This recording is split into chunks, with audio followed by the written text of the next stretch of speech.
ભાવનગર શહેરમાં સર્વત્ર વરસાદ નોંધાયો છે ત્યારે બોટાદ જિલ્લામાં પણ સર્વત્ર વરસાદ નોંધાયો હતો ત્યારે બોટાદ જિલ્લાના ગઢડા તાલુકાનો કાળુભાર ડેમ ઓવરફ્લો થતાં સંપૂર્ણ દરવાજા ખોલવામાં આવતા તેની અસર ભાવનગર ધંધુકા હાઇવે ઉપર પડી હતી। ભાવનગર ધંધુકા હાઇવે રોડ ચમારડી નજીક બંધ થઈ ગયો હતો। કાળુભાર ડેમના દરવાજા ખોલવામાં આવતા ચમારડી નજીક પુલ ઉપરથી પાણી વહેતા હાઇવે બંધ થયો હતો।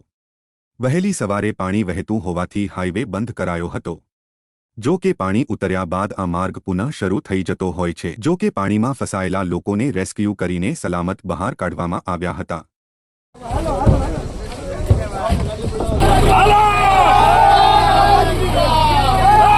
ત્યાં હોય ને તમે છૂટા થઈ જાઓ।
ગામડે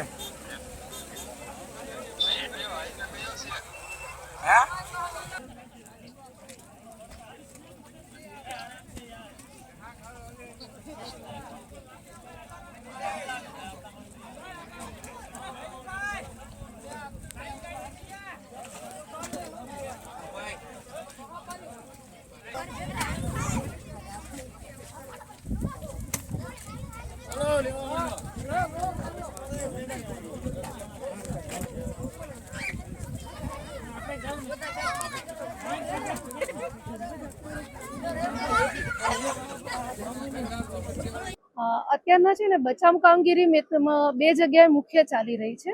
એક તો ઉંગડાળામાં જે ચોગટ ગામ છે ને ત્યાં 10 વ્યક્તિ ફસાયા છે અને ત્યાં ઓલરેડી આપણી ટીમ પહોંચી ગઈ છે બોટ સહિત। અને એક બીજી આપણી બચાવની કામગીરી અહીં મગલાણા ખાતે અત્યારે શરૂમાં છે, જ્યાં બોટ અત્યારે પહોંચવાની છે, જ્યાં સોલાર જે પ્લાન્ટ છે બે એમાં 4 વ્યક્તિઓ ફસાયા છે અને ટીમ અત્યારે એ માટે કાર્યરત છે। બહારથી પણ ટીમ બોલાવવામાં આવી છે ખરા? જી, અત્યારના આપણી પાસે જે ટીમ આવવાની છે અહીંયા એ બીએમસી માંથી આવવાની છે। ફસાણા છે ક્યારે? ફસાણા અમારી પાસે ન્યૂઝ અત્યારના બપોરે આવેલા છે। અચ્છા, હાઈવે રોડ બંધ થયા છે ખરી? હા, હાઈવે રોડ અમુક બંધ પણ થયા છે। અત્યારના આ સાઈડથી સોનગઢ બાજુથી અને વલભીપુરમાં જે આગળ બોટાદ બાજુનો જે રસ્તો છે ત્યાંથી પણ બંધ થયા છે।